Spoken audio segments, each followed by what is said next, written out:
beberapa subtema, yaitu mata pencarian, sistem pemerintahan, dan kota-kota besar. Di sini bersama teman-teman saya ada. Perkenalkan, nama saya Marcia Fitrosinda. Perkenalkan, nama saya Ida Sombong. Perkenalkan, nama saya Sutembo Olapian Aditya Muda. Sini mata pencarian, yaitu industri atau perdagangan. Jadi secara garis besar, mata pencarian orang Israel adalah petani, peternak, nelayan untuk mereka yang tinggal di sekitar Galilea ataupun antara ketiganya. Nah, sebelum zaman para Raja Saul mengenal golongan-golongan hanya kepada keluarga saja yang mempunyai kedudukan khas dalam masyarakat.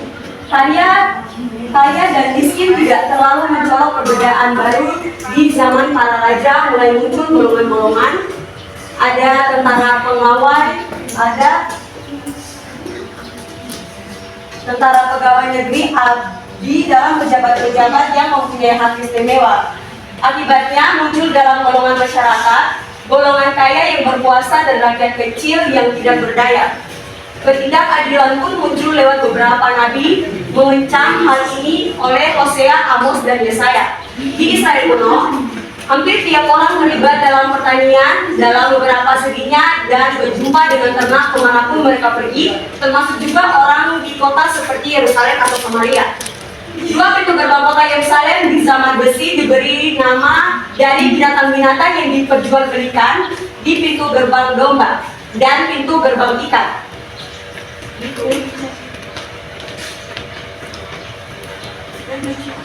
Kati.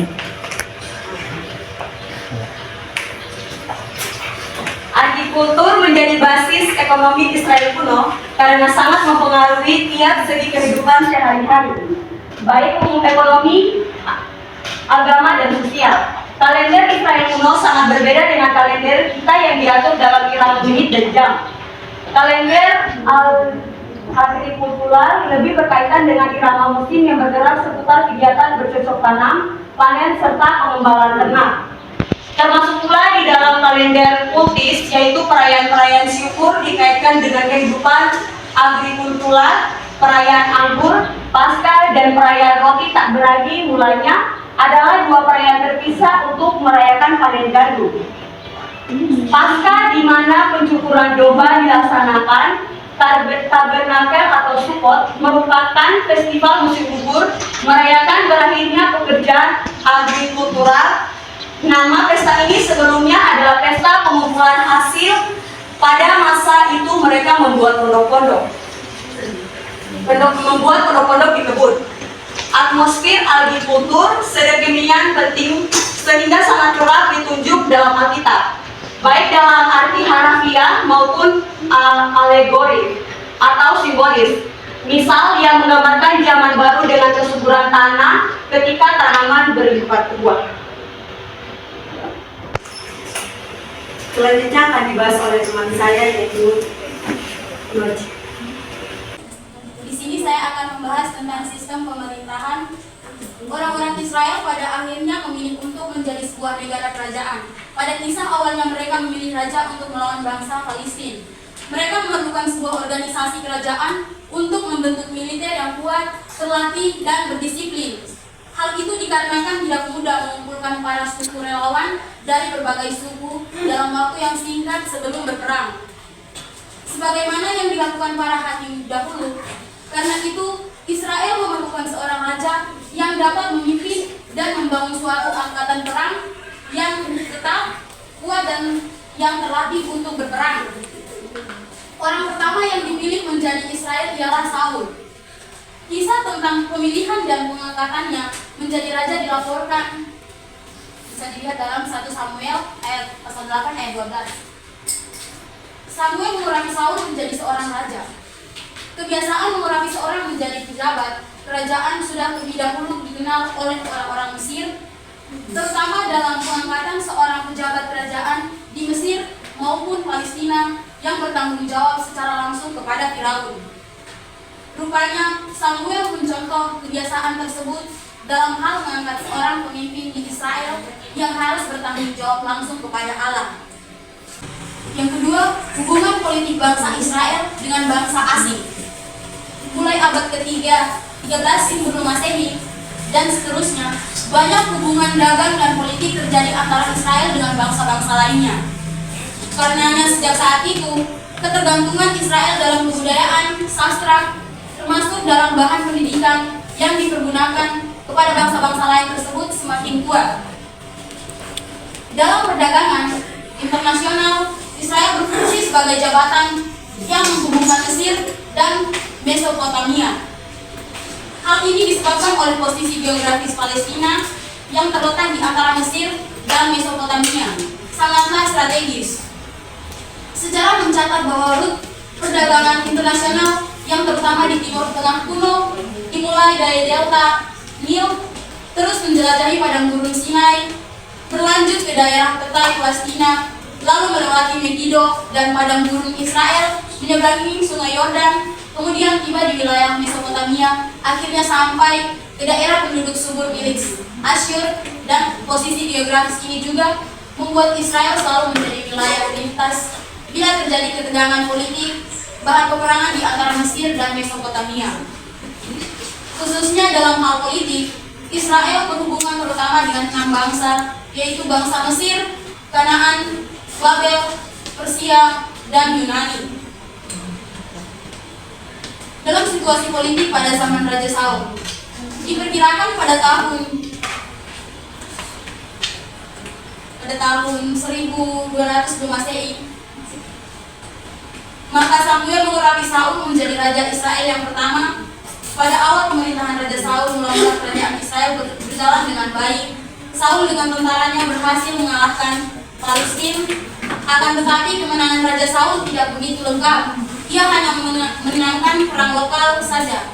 Oleh sebab itu, pada pemerintahan Raja Saul banyak terjadi peperangan ataupun pemberontakan dari orang Palestina untuk membebaskan diri dari kuasa Raja Saul. Dan pada akhirnya Saul kalah dan orang Palestina menguasai Israel. Mengenai perkembangan politik pada zaman Raja Saul ini tidak begitu berkembang. Tidak ada keterangan mengenai usaha-usaha di bidang administrasi.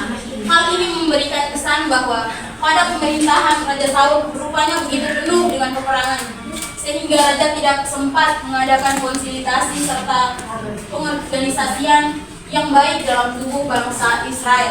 Di sini saya akan memberikan situasi politik pada zaman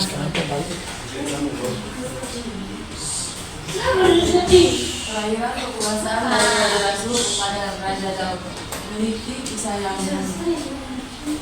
diawali dari ketidaktaatan Saul kepada Allah, dan dia tidak lagi mendengarkan nasihat.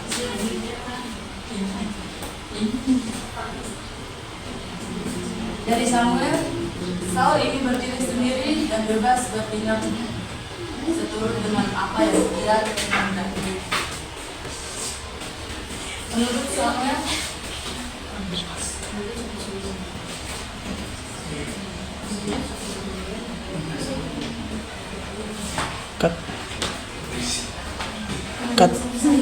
menurut 1 Samuel 20 ayat 31, Saul mulai menganggap kedudukannya itu sebagai menurut-temurun. Tetapi usaha Saul itu ternyata membawa akibat fatal bagi dirinya sendiri. Mental Saul sangat menurun, sehingga ia tidak bisa menjalankan kepemimpinannya sebagai harusnya. Keadaan negatif tersebut memberikan peluang baik kepada Daud. Kecakapan Daud dalam memimpin tidak segera menaikkan kepopulerannya dan sekaligus membuat Saul curiga kepadanya. Kemudian terjadilah pertentangan antara Saul dan Daud. Daud melarikan diri dan meminta perlindungan kepada orang Palestina. Menurut penulisan ini menjadi hubungan politik antara Daud dengan orang Palestina. Misalnya, di ketika itu sebagai seorang buronan, Daud dapat membentuk kekuatan pribadinya sendiri.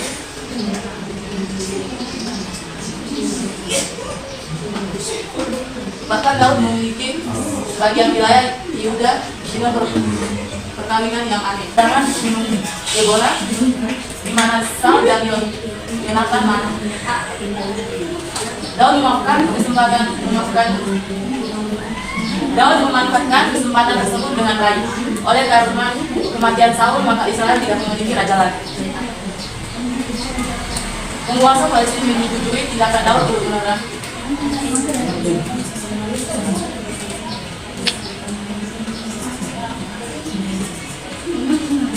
Dengan sisa-sisa kekuasaan Saul.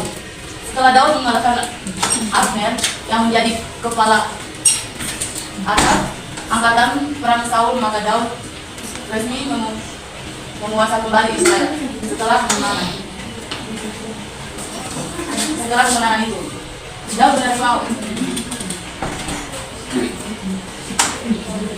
Daud menerima tawaran dari pada ketua untuk menjadikan Daud sebagai raja Israel utara dan timur. Dengan demikian semua pemimpin suku bangsa Israel kembali bersatu untuk membangun kembali kerajaan Israel. Hal ini menunjukkan pengusaha Palestina, maka orang Palestina mulai menyusun kekuatan untuk melawan Daud. Maka tetapi orang Palestina tidak dapat mengalahkan Daud. Situasi politik pada zaman Raja Salomo. Pada abad 10 sebelum Masehi, Raja Salomo membina hubungan dagang dengan Mesir. Dengan demikian, rangkaian kerja sama politik berjalan dengan baik. Posisi kerajaan Israel yang strategis membuat jalan terbuka bagi Israel untuk memperluas kerajaan.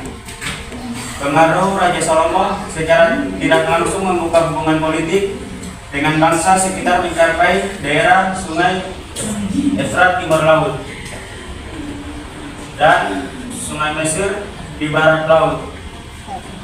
Hubungan internasional dengan penguasa-penguasa kecil di negara sekitar juga dilakukan.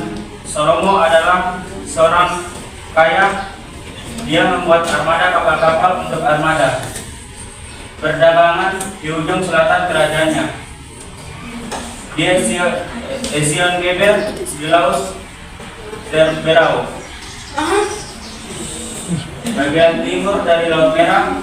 Dia mendatangkan barang-barang seperti emas dan perak, pakaian, rempah-rempah dan kuda. Karena terpesona dengan hikmatnya, Ratu Sheba dari daerah yang jauhnya ratusan kilometer dari barat daya Jazaria Arab datang mengunjungi dia.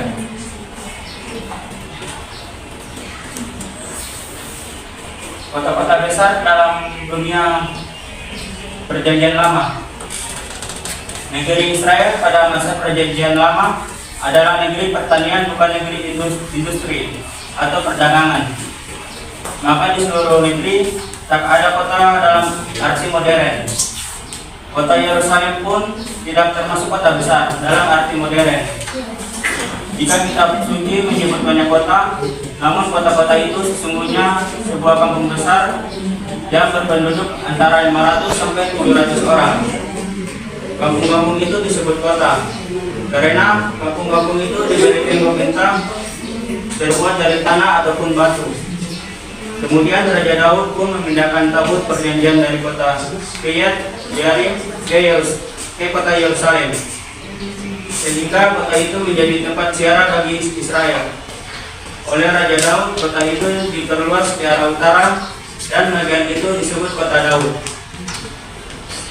Tetapi sisi kerajaan Israel yang strategis membuat jalan terbuka bagi Israel untuk memperluas kerajaan. Pengaruh Raja Salomo secara tidak langsung membuka hubungan politik dengan bangsa sekitar mencapai daerah Sungai Efrat timur laut dan Sungai Mesir di barat laut. Hubungan internasional dengan penguasa-penguasa kecil di negara sekitar juga dilakukan. Salomo adalah seorang kaya. Dia membuat armada kapal-kapal untuk armada perdagangan di ujung selatan kerajaannya. Di Ezion Geber di Laut Berau, bagian timur dari Laut Merah. Dia mendatangkan barang-barang seperti emas dan perak, pakaian, rempah-rempah, dan kuda. Karena terpesona dengan nikmatnya, Ratu Sheba dari daerah yang jauhnya, ratusan kilometer dari barat daya Jazaria Arab datang mengunjungi dia.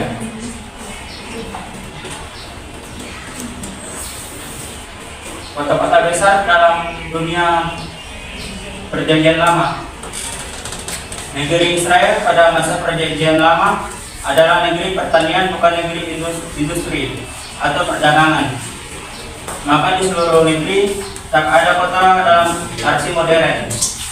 Kota Yerusalem pun tidak termasuk kota besar dalam arti modern. Jika kitab suci menyebut banyak kota, namun kota-kota itu sesungguhnya sebuah kampung besar yang berpenduduk antara 500 sampai 700 orang. Kampung-kampung itu disebut kota karena kampung-kampung itu diberi tembok-tembok terbuat dari tanah ataupun batu. Kemudian Raja Daud pun memindahkan tabut perjanjian dari kota Kiryat Jearim ke kota Yerusalem, sehingga kota itu menjadi tempat ziarah bagi Israel. Oleh Raja Daud, kota itu diperluas ke arah utara dan bagian itu disebut kota Daud.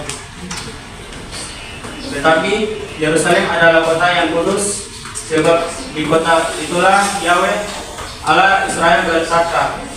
Jadi pada zaman leluhur Israel masih mengembara di gurun Yahweh. Allah Israel itu berdiam dalam kemah. Maka kini ketika Israel menjadi bangsa yang merdeka dan menjadi negara, maka Yahweh Allah Israel itu berkata di dalam bait Allah yang untuk pertama kalinya dibangun oleh Raja Salomo. Maka Yerusalem menjadi pusat keselamatan bagi semua orang dari segala bangsa dan dari segala zaman. Sepanjang zaman orang Israel selalu berziarah ke kota Yerusalem untuk menyembah kepada Allah yang Maha Kuasa dan Maha Esa. Kota kudus Yerusalem menjadi lambang kesatuan dan menjadi identitas jati diri bangsa dan umat Israel sepanjang bangsa. Dari kota Yerusalem selalu terpancar semangat sejati umat Allah. Orang Yahudi selalu rindu kembali ke Yerusalem. Betapa besar kerendahan umat Israel terhadap kota Yerusalem terungkap dalam Mazmur 8 dan 102.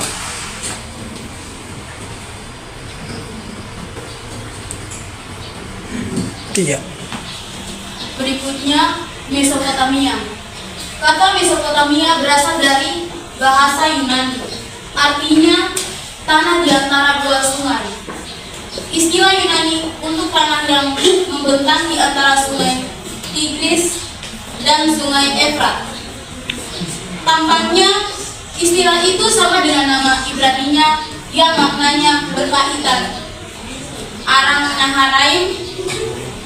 Sebenarnya para penerjemah sepertujuan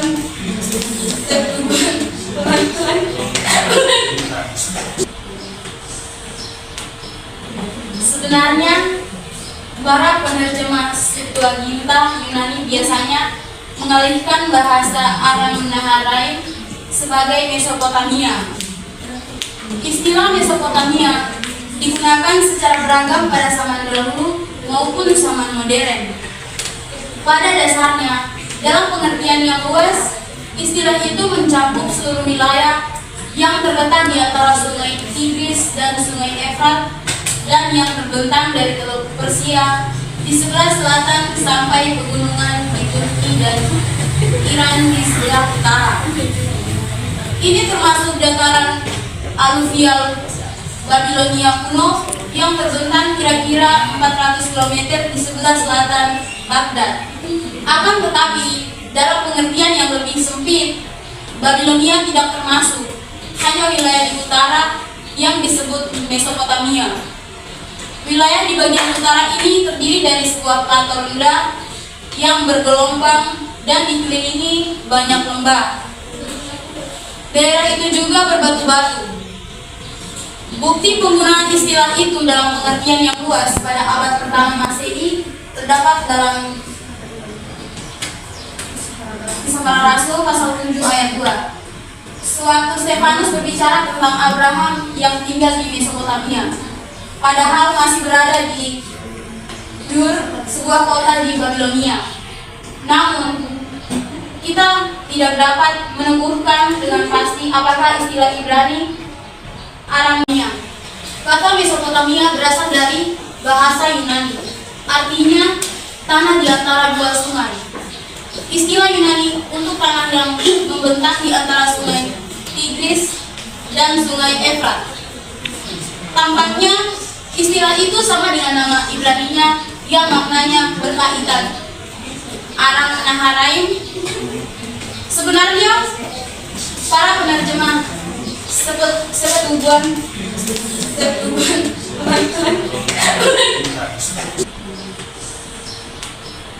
Sebenarnya para penerjemah Septuaginta Yunani biasanya mengalihkan bahasa Aram Naharaim sebagai Mesopotamia.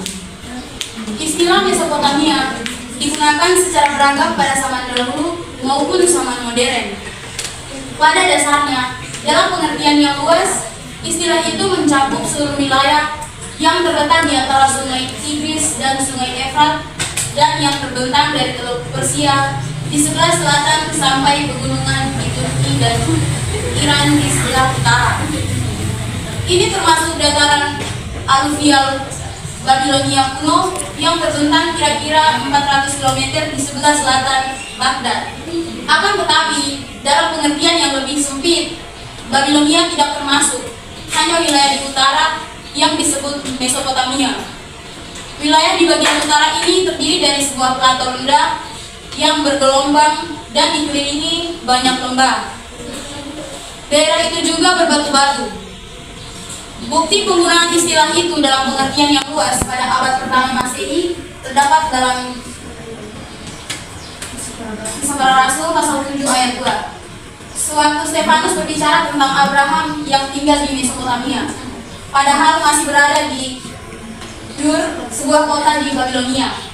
Namun, kita tidak dapat menemukan dengan pasti apakah istilah Ibrani Aram Naharaim juga mencakup Babilonia. Setiap kali ada dasar untuk menentukan lokasi geografis secara umum yang disebutkan dalam kitab-kitab Ibrani, nama Aram Naharaim Mesopotamia mencakup daerah di sebelah utara sekitar Haran atau wilayah pegunungan utara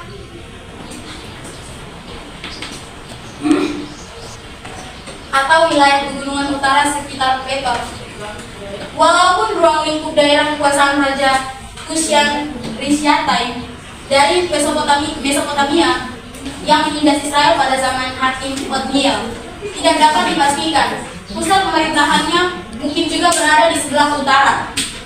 Kemungkinan besar dari Mesopotamia bagian utara inilah Hanun, raja orang Amon, menyewa kereta-kereta dan para penunggang kuda untuk berperang melawan Raja Daud.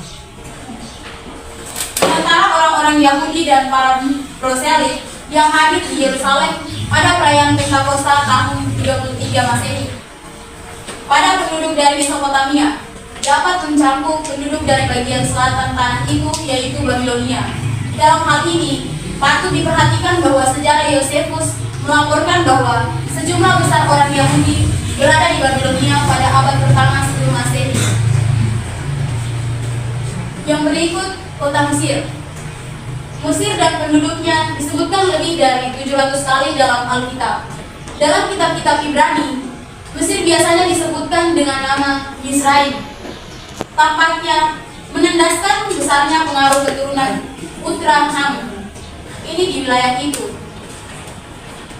Dewasa ini, orang Arab masih menggunakan nama Mesir untuk Mesir. Dalam beberapa Mesir disebut tanah Ham. Mesir sangat bergantung pada sungai Nil dengan lembahnya yang subur, terentang bagaikan pita hijau tipis, panjang melintas daerah-daerah gurun Afrika, bagian timur laut yang gersang.